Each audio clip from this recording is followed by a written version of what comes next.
सरुसती केवी. तुकोबारायांनी म्हटले ते राम नामाचा जो काही रस आहे तो आम्ही त्या ठिकाणी चाखला आणि म्हणून महाराजांनी म्हटले राम रसाची चवी आणार सरुसती केवी. एकदा का जेवणाचा एखादा घास माणसानं घेतला, माणसाला तर जो आवडला तर आपण आवडी आवडीनं तो खातो. तसं तुकोबाराय म्हणतात परमेश्वराचं नामचिंतन आम्हाला आवडलं आणि त्या ठिकाणी आणार सरुसती केवी. रुचीने आम्ही त्या ठिकाणी खाल्लं आणि म्हणून महाराजांनी म्हटले देवाच्या नावात एवढी ताकद आहे. किती रामाच्या नावात ताकद आहे तुम्हाला सांगते. एकदा पाऊल टाकला आणि एकदा राम म्हटलं की एक यज्ञ पुरा होतो. नाम घेता वाट चाली यज्ञ पाऊली. एकदा नाम घेतलं, राम म्हटलं एक पाऊल टाकलं की एक यज्ञ पुरा होतो.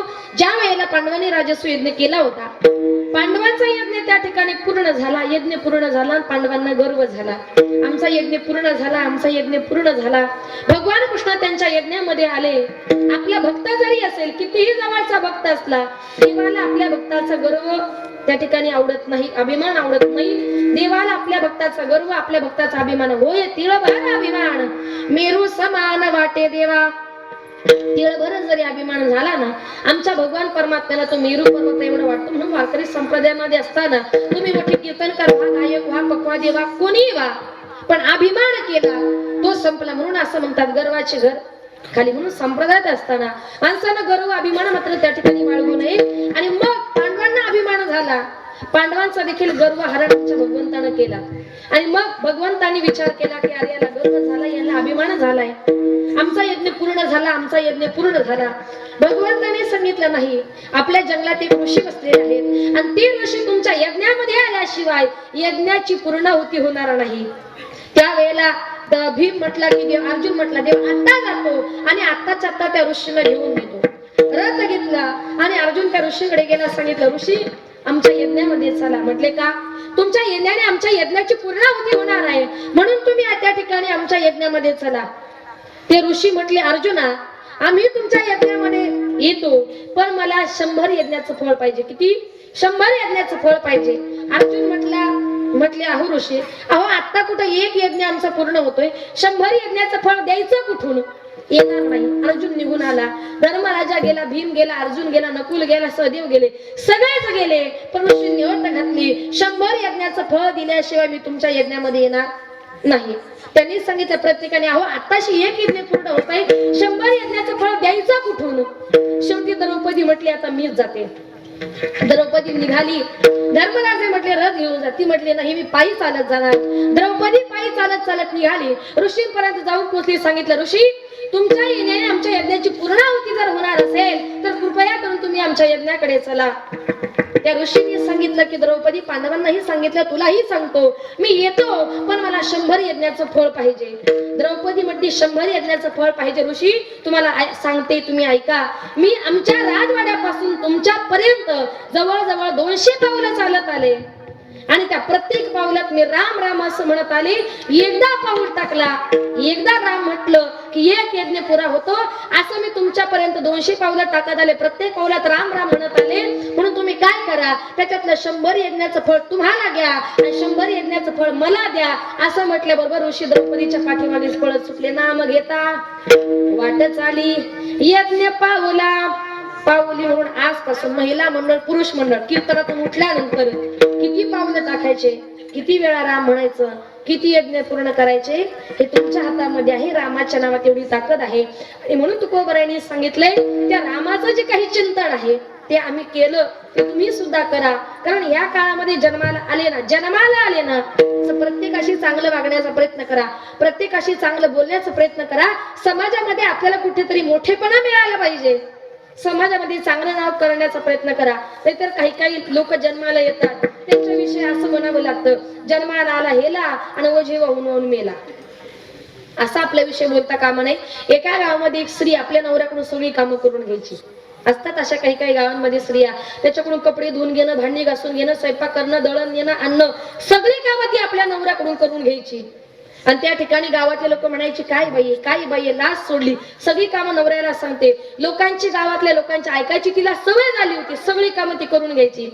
एक दिवस सकाळी उठली, नवऱ्याला म्हटली बघा तुम्ही वर्षभर कामं करता पण आज तुम्ही कुठलंच काम करायचं नाही, नवऱ्याला पाटावर बसवलं, स्वतःच्या हाताने आंघोळ घातली, त्याची पूजा आरती वगैरे केली, त्याला चांगले कपडे घालण्यास करता दिले, मस्तपैकी पुरणपोळी, सार भात, भजी, कुरडया सगळं काही पाची पकोरास ताट त्याच्या समोर ठेवलं, म्हटली जेवा. तो म्हटला काय ग, रोज मला माझ्याकडून सगळी कामं करून घेते, कपडे धुवून घेते, भांडी घासून घेते, स्वयंपाक करून घेते, सगळंच करते, आज तुला देव कुठला पावला? ती म्हटली हो मला देव बिव काही पावला नाही, तुम्हाला माहित नाही का आज देव बैल पोळा येते.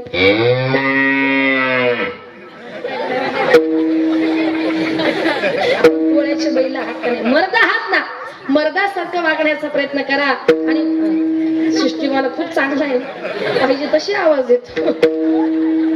आणि म्हणून महाराज सांगितले या विश्वामध्ये जन्माला आले ना, या जन्माचं सार्थक करण्याचा जर प्रयत्न करा. आणि तुकोबरे म्हणतात ते परमेश्वराचं नामचिंतन, रामाचं नामचिंतन आम्ही घेतलं आणि त्या ठिकाणी प्रत्येक नामचिंतन आम्ही चाकलं. आणि मग तुम्हाला सांगतोय अभंगाचे शेवटचे चरण. तुका म्हणे चाखोनी सांगे, तुका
तुकोबराय म्हणतात त्या परमेश्वराचं नामचिंतनाचं जे काही नामचिंतन आहे ते आम्ही चाखलं, त्याचा अनुभव आम्ही घेतला आणि मग आम्ही जगाला सांगण्याचा प्रयत्न करतोय. आणि म्हणून संत महात्म्यांचं जीवन जे असतं जगाच्या कल्याणात संतांच्या विभूती देह कष्ट व्यक्ती परोपकारे, म्हणून संत महात्म्य त्या ठिकाणी तुम्हाला आम्हाला प्रत्येकाला विनवतात, देवाचं नामचिंतन करण्याचा आग्रह करतात.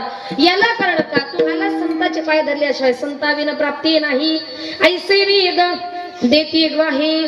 आणि म्हणून संताशिवाय तुम्हाला देवाची प्राप्ती होणार नाही. म्हणून जन्माला आले, देहाचं सार्थक जर करायचं असेल तर हाताने टाळी वाजवा, पायानं आळंदी पंढरपूर त्र्यंबकेश्वर कुठली तरी पायवारी करा, शिर्डीची पायवारी करा. ज्या वेळेला साईबाबांचे भक्त त्या साईबाबांना आपल्या खांद्यावर घेतात त्यावेळेला काय म्हणतात, तुला खांद्यावर घेईन, तुला पालखीत मिरवीन, खांद्यावर घेईन, तुला पालखीत मिरवीन, साईबाबा शिरवीन, आई चालत येईन, साईबाबा शिरवीन, आई चालत येईन, तुला खांद्यावर घेईन, तुला पालखीत मिरवीन.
अशा प्रकारे कुठली तरी पायवारी करा. पायवारी करण्यामध्ये माणसाच्या जीवनाचं सार्थक आहे. म्हणून या साईबाबांनी इतके चमत्कार केले की अक्षरशः साईबाबा जे भात करायचे ते भात तो शिजला की नाही त्या टोपामध्ये हात घालून वरती काढून त्या ठिकाणी बघायचे. आपण एखाद्या कणाला जरी हात लावला की आपण हात झटकतो, पण सगळा भात ते गरम भात आपल्या हाताने वाढायचे. बनवणी भिकारी चमत्कार केला, नमस्कार त्याला, साईबाबा आला, साईबाबा आला. अशा प्रकारे त्या संत महात्म्यांनी अखंड रात्रंदिवस देवाचं चिंतन केलं. ज्या देवाचं नामचिंतन करायला सांगितलं त्या देवाचं एकदा सगळ्यांनी मोठ्या प्रेमाने हाताला टाळी मुखाने परमेश्वराचं चिंतन करा. विठोबा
सांगितल्याप्रमाणे अभंगाचा धावता वर्त सांगण्याचा प्रयत्न केला.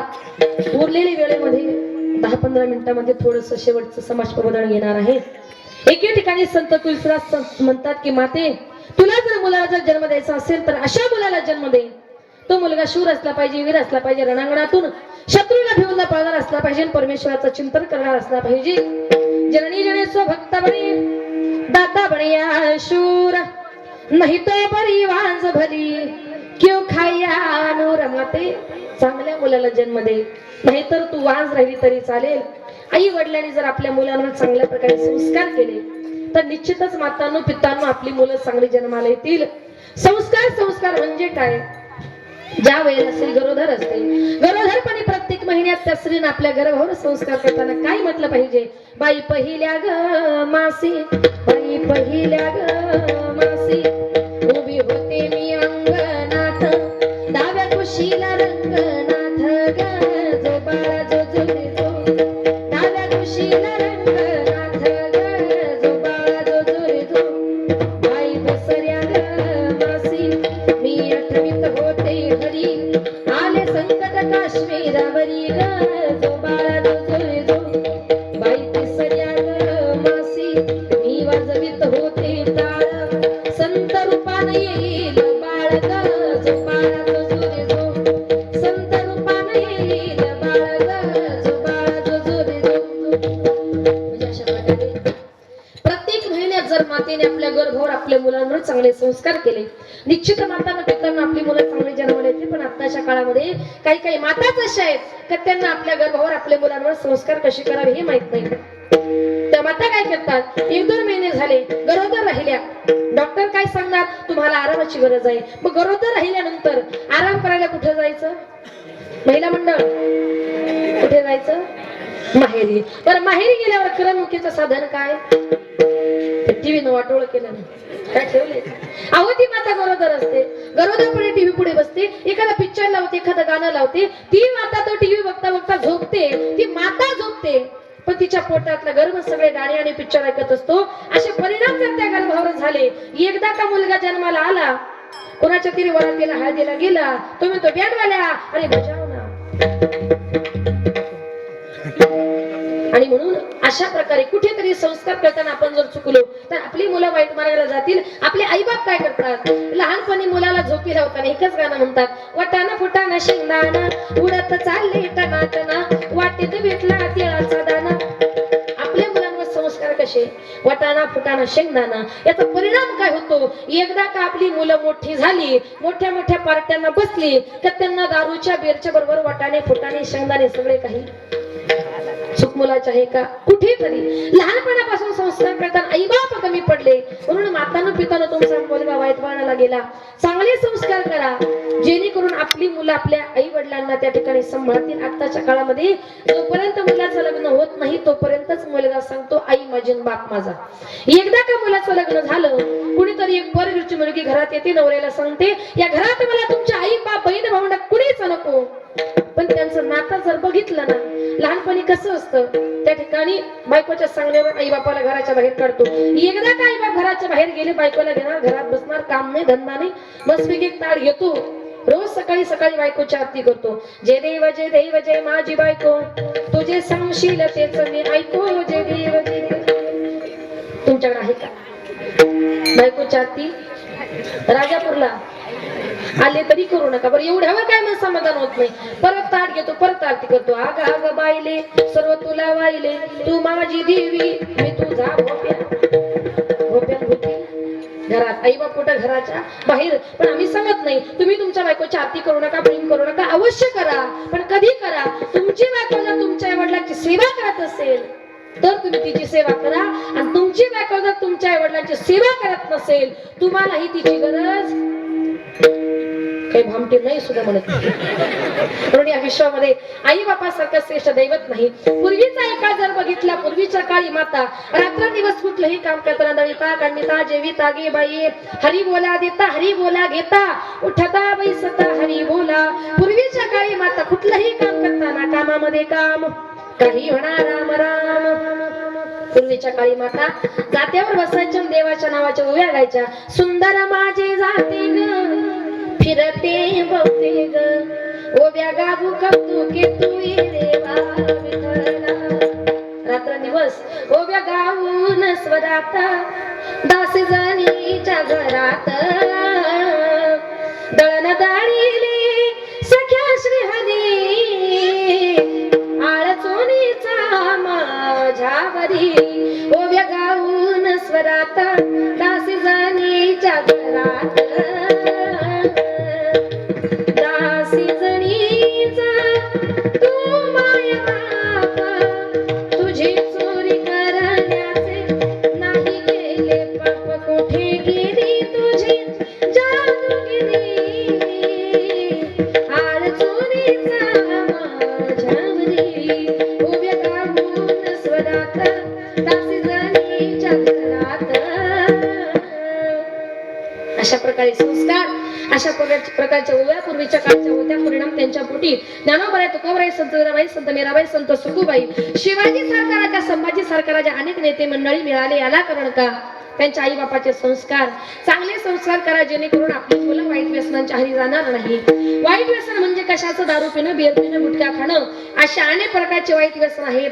कबीर महाराज एके ठिकाणी म्हणतात, बाबांनो दारू गांजा मत पियारो अक्कल गुंग हो जाती है. दारू पिणाऱ्या, बियर पिणाऱ्या, गांजा पिणाऱ्या माणसाला कुठल्याही प्रकारची अक्कल राहत नाही. ज्या ज्या माणसाला आपली अक्कल आहे तिथं जागेवर ठेवायचे. त्यांना वाईट व्यसनांच्या आहारी जाऊ नका. ज्या दिवशी माणसानं दारू पिली त्या दिवशी माणसाचा प्रपंच संपला. कारण दारुड्या माणसाचा प्रपंच आयुष्यात आणि भविष्यात कधी चांगला होत नाही. वाईट व्यसनांच्या आहारी जाऊ नका. बरं, एकदा काय दारुड्या लोकांनी दारू पिली तर त्यांना असं वाटतं आम्ही महाराष्ट्राचे मुख्यमंत्री झालो की काय. एक दिवस एक बेवडा घरी दारू पिऊन आला आणि बायकोला म्हटलं, अगं या देशाचे पंतप्रधान नरेंद्र मोदी झाले, 5 वर्षात त्यांना काहीच करता नाही आलं. मी जर या देशाचा पंतप्रधान झालो असतो ना, 2 दिवसात या देशाचा काय पालट केला असता. बायको म्हटली, अहो तुम्ही देशाला बदलाल ही गोष्ट खरी आहे, पहिली पायातली चप्पल बदला आणि मग देशाला बदला. कारण सकाळपासून एक तुमचे एक माझीच घालून फिरते. असे देशप्रेमी काही कामाचे नाही. म्हणून एकदा काही यांनी दारू पिली, त्यांना आपण कुठं बसले काय करतोय काहीच कळत नाही. एक गावातील दारुडा रस्त्याने रात्रीच्या टायमाला चालला होता. पाऊस पडत होता. रस्त्याने दारू पिऊन चालला होता. त्याला नीट चालता येत नव्हतं आणि चालता चालता त्याचा पाय घसरला आणि तो बेवडा खड्ड्यात पडला. तो खड्ड्यामध्ये पडला आणि तेवढ्यात आकाशामध्ये वीज चमकली. तो म्हणतो, काय रे देवा, मला खड्ड्यात पाडतोच पाडतो आणि वरून फोटो सुद्धा काढतो. म्हणजे आपण खड्ड्यात पडले का कोणी आपला फोटो काढते ती कळत नाही. म्हणून महाराजांनी म्हटले वाईट व्यसनांच्या आहारी जाऊ नका. बरं, दारुड्या माणसानं एखादी चांगली गोष्ट जरी सांगण्याचा प्रयत्न केला, लोक म्हणतात बेवडे, कुठे त्याच्या मागे लागतात. म्हणजे त्यानं खरं जरी सांगितलं लोक मनावर घेतात का? नाही. एकदा त्याला लांडगा नाव पडलं की तो शेवटपर्यंत लांडगा. म्हणून समाजामध्ये आपल्याला कुणीतरी वाईट म्हणावं असं वाटत नसेल तर वाईट व्यसनांच्या आहारी जाऊ नका. आताच्या काळात जी तरुण मुलं दारू पितील, बियर पितील, त्यांना कुणी आपल्या मुली देणार नाही. आणि मग एखाद्या बाईचा नवरा जर दारू पित असेल, एकच वाक्य लक्षात ठेवा, दारुडा मनुष्य कधीच म्हातारा होऊन मरत नाही. पण ती स्त्री देवाला म्हणते, देवा माझा नवरा दारू पितो, मी आता तरुण आहे, आता माझं लग्न झाले, माझा नवरा दारू पितो, याच्यामध्ये माझी काहीच चुकी नाही. देवा एकच कर, त्याच्या करता नाही पण माझ्या करता एकच कर की देवा माझ्या कपाळाचं कुंकू कधी पुसू देऊ नको. ती स्त्री देवाला नवस करते. देवाला काय म्हणते, देवा कपाळाचं कुंकू माझ्या जन्माला जागू दे, जन्माला जागू दे. आयुष्याचा जोडीदार व्यसन मुक्त होऊ दे, आयुष्याचा जोडीदार व्यसन मुक्त होऊ दे. माझ्या माहेरी ग श्रीमंतीचा थाट, श्रीमंतीचा थाट, दारुनया केली माझ्या संसाराची वाट, दारुनया केली माझ्या संसाराची वाट. माझ्या माहेरी ग वाटे मला भूषण, वाटे मला भूषण, दारुड्या घरी दिलं मला देव कोणा दूषण, दारुड्या घरी दिलं मला देव कोणा दूषण. सासरा माहेर कुठंच जुळना, कसंच जुळना, दिलं मला इथं कसं माझं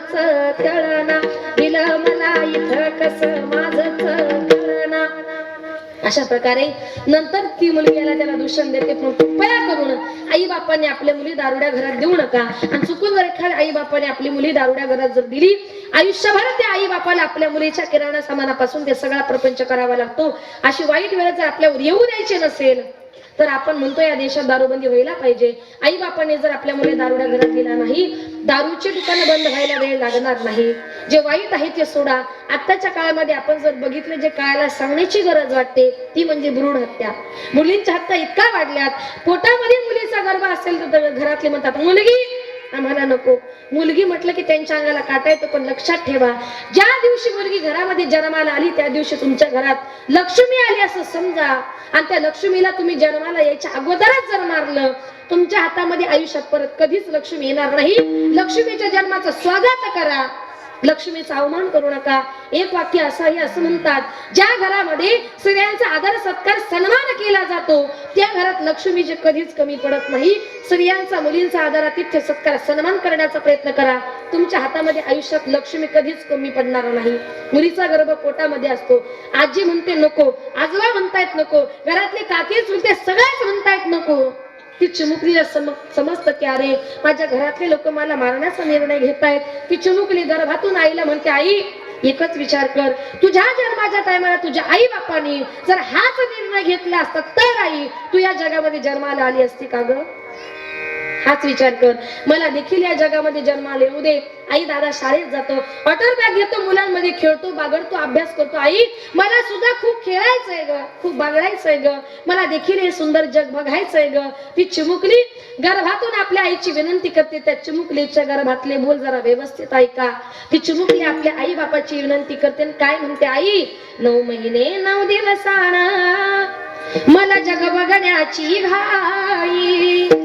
9 महिने 9 दिवसाना मला जग बघण्याची घाई. वंशाच्या दिव्या पायी नको पण ती विजवाई. वंशाच्या दिव्या पायी नको पण ती विजवाई. उद्या तुझ्या गर्भाची चाचणी होणार ग. उद्या तुझ्या गर्भाची चाचणी होणार ग. मुलगी आहे म्हणून सारी नका मुरडणार ग. मुलगी आहे म्हणून सारी नका मुरडणार ग. माझ्या चिमुकल्या कानाला तुझी कुज कुज ऐकू येई. माझ्या चिमुकल्या कानाला तुझी कुज कुज ऐकू येई. वंशाच्या दिव्या पायी नको पण ती विजवाई. वंशाच्या दिव्या पायी नको पण ती विजवाई. अविचाराने तू नको करू घात ग. अविचाराने तू नको करू घात ग. जन्मभर ठेवी नाही मी तुला सुखात ग. जन्मभर ठेवी नाही मी तुला सुखात ग. तुझ माझं नशीब ग, तुझ माझी पुण्याई. तुझ माझं नशीब ग, तुझ माझी पुण्याई. वंशाच्या दिव्या पायी नको पण ती विजवाई. वंशाच्या दिव्या पायी नको पण ती विजवाई. वंशाच्या दिव्या पायी नको पण ती विजवाई. म्हणजे वंशाच्या दिव्या करता आपण कुठेतरी पंथी विजवतोय याचा आई बापाला भान राहिलेलं नाही. जे वाईट आहे ते सोडा. आई बापाची सेवा करा. आई बाप म्हणजे या विश्वामध्ये सगळ्यात मोठं दैवत आहे. एकदा का आपले आई बाप गेले, गेलेले आई बाप माणसाला परत कधी मिळणार नाही. एकदा का आई बाप गेले या जगात या विश्वात जगभर कुठेही जा, गेली दुरी दिगंतरा पुन्हा येणे नाही घरी. विजला हो नंदा दीप कशी जाऊ मी मंदिरी. लाडकी माझी आई वाट पहा ती कैवारी. भोळी रखुमाई गेली झाली उदास पंढरी. श्रद्धांजली देता थरथरे माझी काया. राहू दे रे माझी आई मोक्षपदी देवराया राहू दे रे माझा बाप, मोक्षपदी देवराया. जिवंतपणी किंमत कळत नाही. एकदा का आपली आई गेली, शेजारच्या आईला, दुसऱ्याच्या आईला प्रेमानं कितीही आई आई म्हणा, पण दुसऱ्याची आई, शेजारची आई आपली आई होणार नाही. आपल्या आईचं प्रेम, आपल्या आईची माया दुसऱ्याची आई आपल्याला देणार नाही. आई आई करीते आई कोणीच होईना, माझ्या आईची गसर शिजे नारीला येईना. आई आई करीते आई सुखाचा सागर, तिच्या कर्तृत्वाचा वृक्ष बहरला दिरेदार. आई आई करीते आई साखरेचा खडा, तोंडात घालते गोड झाल्या दात दाढा. म्हणजे एकदा का आपले आई बाप गेले, आई बाप मिळणार नाही. आई वडिलांची सेवा करा. एखादा मुलगा आई वडिलांची सेवा करतो, ती सेवा करताना कुणीतरी एक पर घरची मुलगी, आपली वहिनी, आपली भाऊजाई घरामध्ये येते, त्यांच्यामध्ये अंतर पडते. ती बहीण भावंड, आई बाप त्यांचं नातं जर बघितलं, लहानपणी किती गोड असतं. बहीण भावंड एका झाडाची संतर, आली परायाची नारतीन पाडील अंतर. बहीण भावंड एका भाकरीचा काला, माईच्या हृदयात दोघांचा जन्म झाला. अतिशय गोड नातं असतं. आई बाप, बहीण भावंड सगळ्या जगाला विसरा, माई बापाला विसरू नका. आज या ठिकाणी चालू असलेला अखंड हरिनाम, त्रिदिनी अखंड हरिनाम सप्ताह, आणि या सप्ताहातली साईबाबा तरुण मित्र मंडळ, साईबाबा मंदिराच्या, साईबाबांच्या शताब्दी महोत्सवानिमित्त आणि शहीद जवानांच्या स्मृती प्रित्यर्थ हा कार्यक्रम या ठिकाणी आयोजित केला. खरोखर आज जे जवान शहीद झालेत, आज आपण आपल्या गावामध्ये, आपल्या तालुक्यामध्ये, आपल्या जिल्ह्यामध्ये सुरक्षित आहोत, याला कारण एकच, ते म्हणजे आज आपले जवान आपल्या सीमेवर, आपल्या देशावर, त्या ठिकाणी आपलं रक्षण करण्याकरता रात्रंदिवस मृत्यूशी झुंज देत आहे. आपल्या घरी आपली पाठीमागं माणसं आहेत का, याचा मात्र विचार करत नाही. म्हणून आज लोक या ठिकाणी भांडतात. हिंदू म्हणतात देश आमचा, मुस्लिम म्हणतात देश आमचा, पण मी म्हणेल देश कुणाचा आहे? देश हिंदूंचा नाही, देश मुस्लिमांचा नाही, तर ज्या ज्या शहीदांनी या देशासाठी त्याग केला, बलिदान केलं, त्या शहीदांचा हा देश आहे. हिंदू की नहीं है, किसी मुस्लिम की नहीं है, हिंदू की नहीं है, किसी मुस्लिम की नहीं है, हे हिंद जिसका नाम शहीदों की जमी है, हे हिंद जिसका नाम शहीदों की जमी है, हे हिंद जिसका नाम शहीदों की जमी है, हे हिंद जिसका नाम शहीदों की जमी है. झेली है जिसके वास्ते बापू ने गोलियां, आजाद ने खेली है अपने खून से गोलियां. झेली है जिसके वास्ते बापू ने गोलियां, आजाद ने खेली है अपने खून से गोलियां. अंग्रेजों हुकूमत को राजपथ नहीं लाया, फांसी पे जमा खून भगत सिंह ने चढ़ाया, फांसी की जमा खून भगत सिंह ने चढ़ाया. बिजली की तरह टूट पड़ी लक्ष्मीबाई, मुँह मुड़ गई तो फूके वो तलवार चढ़ाई, मुँह मुड़ गई तो फूके वो तलवार चढ़ाई. हिंदू की नहीं है, किसी मुस्लिम की नहीं है, हिंदू की नहीं है, किसी मुस्लिम की नहीं है, ये हिंद जिसका नाम शहीदों की जमी है, ये हिंद जिसका नाम शहीदों की जमी है, ये हिंद जिसका नाम शहीदों की जमी है, ये हिंद जिसका नाम शहीदों की जमी है, ये हिंद जिसका नाम शहीदों की जमी है. मजहब के लिए सही मगर वतन तो एक है, ये फूल रंग रंग के चमन तो एक है. मजहब के लिए मुल्क से गाफिल तो नहीं हम, मजहब के लिए मुल्क से गाफिल तो नहीं हम. हिंदू की नहीं है, किसी मुस्लिम की नहीं है, हिंदू की नहीं है, किसी मुस्लिम की नहीं है, ये हिंद जिसका नाम शहीदों की जमी है, ये हिंद जिसका नाम शहीदों की जमी अशा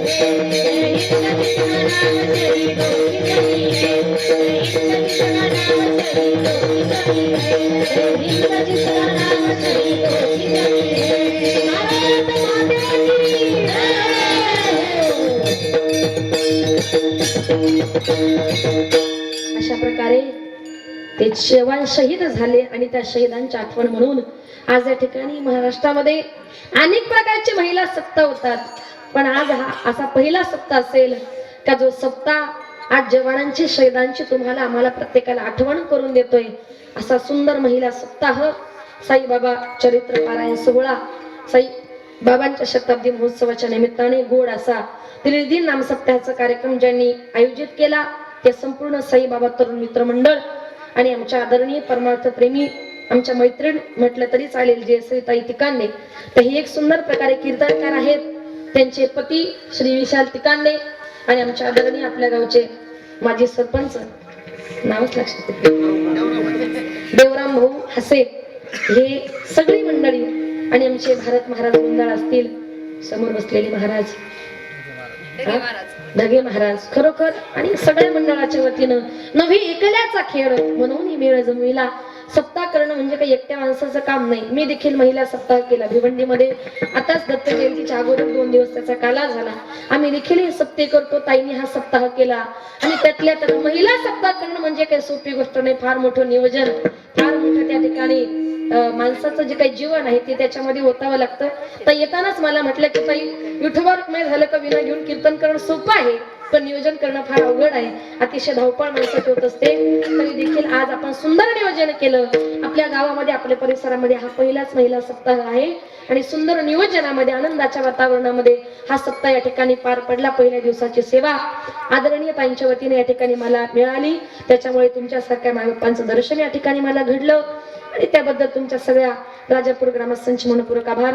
त्यांनी 2 तास सुंदर प्रकारे मृदुंगाची सेवा दिली. त्या मृदुंगाचार्य महाराष्ट्रातील नामवंत मृदुंगाचार्य महिला सप्ताहामध्ये महिलांमध्ये ज्यांचा कोणी हात धरू शकत नाही त्या तुळजापूरच्या यशोदाताई साळुंके अतिशय सुंदर प्रकारे सेवा दिली. जरा त्यांच्या टाळ्यावर स्वागत करा. सुंदर प्रकारे अतिशय मृदुंग वाजवायचं म्हटल्यानंतर मर्दाची ताकद लागते आणि इतकी सुंदर ताकद त्यांनी या ठिकाणी वापरली. सुंदर प्रकारे सेवा दिली. त्यांचे आभार. ज्यांनी सुंदर गायनाचं काम केलं. महाराष्ट्रात ज्यांचं नाव आहे त्या महाराष्ट्राच्या 2ही लाडक्या गानकोकिळा आदरणीय हरिभक्तपरायण भारतीताई गाडेकर आणि आदरणीय हरिभक्तपरायण नंदिनीताई चव्हाण सुंदर प्रकारे या ठिकाणी सेवा दिली. दोन्ही गायकांचे आभार. इकडे असलेली माझीच विद्यार्थिनी प्रीतीताई पाटील नवीनच ती आता शिकते आणि बाकीच्या ज्या सगळ्या विद्यार्थिनी आहेत त्या माझ्या वाशेरला ध्येयपूर्ती संत मुक्ताई वारकरी शिक्षण संस्था एक 6 महिन्यापूर्वी मी ती संस्था चालू केली.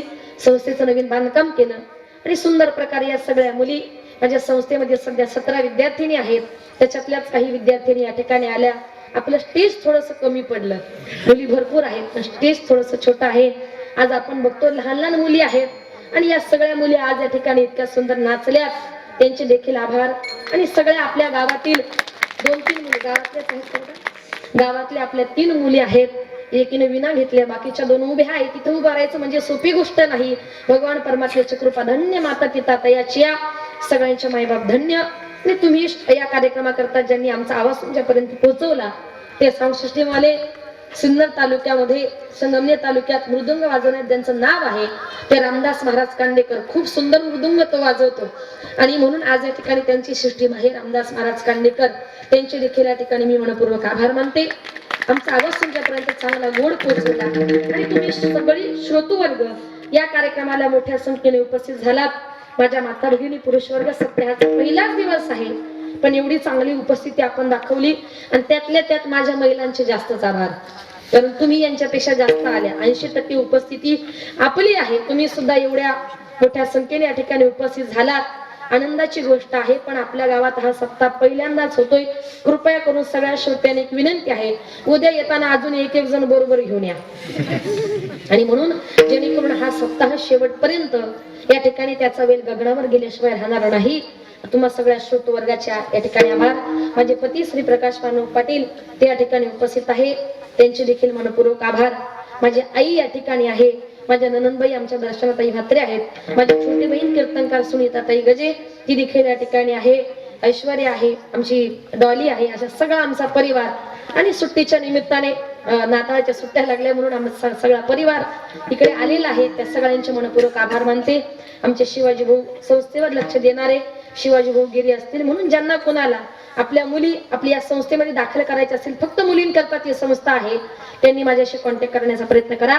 बोलताना चुकलं असेल तर क्षमा असावी. समोर ज्यांनी 2 तास व्हिडिओ शूटिंग केलं, ती शूटिंग युट्यूबला जाणार आहे. आपले सुद्धा या ठिकाणी भाऊ आभार, कारण तुम्ही देखील 2 तास ती एक सेवाच केली. बिचारे 2 तासापासून हेच आहे. आपले देखील या ठिकाणी मनपूर्वक आभार. आणि बोलताना चुकलं असेल तर क्षमा असावी. जे काही चांगलं असेल ते तुम्ही घेण्याचा प्रयत्न करा. माझ्या मिस्टरांचे डबल आभार मानते, कारण 1 वर्षाचा पिल्लू आहे, त्यांनी सांभाळायचं काम केलं. 1 वर्षाची मुलगी आहे. आता एवढ्या लांब यायचं म्हटल्यानंतर तिलाही बरोबर घेऊन आले. आल्याबरोबर ज्यांच्या घरी भोजन केलं त्यांचं नाव काय ताई? भालेकर. हा, नंदाताई भालेकर. कुठं आहे? काय करते का? झोपल्या? हा आहे. नंदाताई भालेकर यांनी आमच्या करता सुंदर प्रकारे अगदी बाजरीची भाकरी वगैरे सुंदर भोजन त्यांनी आमच्या करता दिलं. त्यांचे आभार. तुमचं नाव घेतलं याला कारण का ते म्हणतील ताई आमच्या गावात आल्या, सगळ्या गावाची नाव घेतली, आमचंच खाल्लं ना आमचंच नाव न घेतलं असं नक्की. म्हणून ज्याची खावी पोळी त्याची वाजवावी टाळी, परत आल्यावर जेवायला दिलं पाहिजे. म्हणून त्यांच्या या ठिकाणी मी सरलाताई भालेकर आपले ताई या ठिकाणी मनपूर्वक आभार. बोलताना चुकलं असेल तर क्षमा असावी. जे काही चांगलं असेल ते घेण्याचा प्रयत्न करा. एका गावात म्हटलं चांगलं आहे ते घेऊन जाईल, साऊंडच घेऊन गेला. असं काही करू नका. चांगलं म्हणजे चिरतातून चांगलं वाटलं असेल ते नेण्याचा प्रयत्न करा. जाताना एक कळकळीची विनंती, कृपया करून आपलीच चप्पल न्या, दुसऱ्याची नेऊ नका, अशी कळकळीची विनंती. झालेली सेवा साईबाबांच्या चरणी समर्पित करून, विठ्ठल रुक्मिणीच्या चरणी समर्पित करून सेवेला पूर्णविराम. 2 मिनिटात म्हणजे होईल तोपर्यंत कुणी उठू नका. ज्ञानोबा माऊली तुकाराम, जय जय ज्ञानोबा माऊली तुकाराम.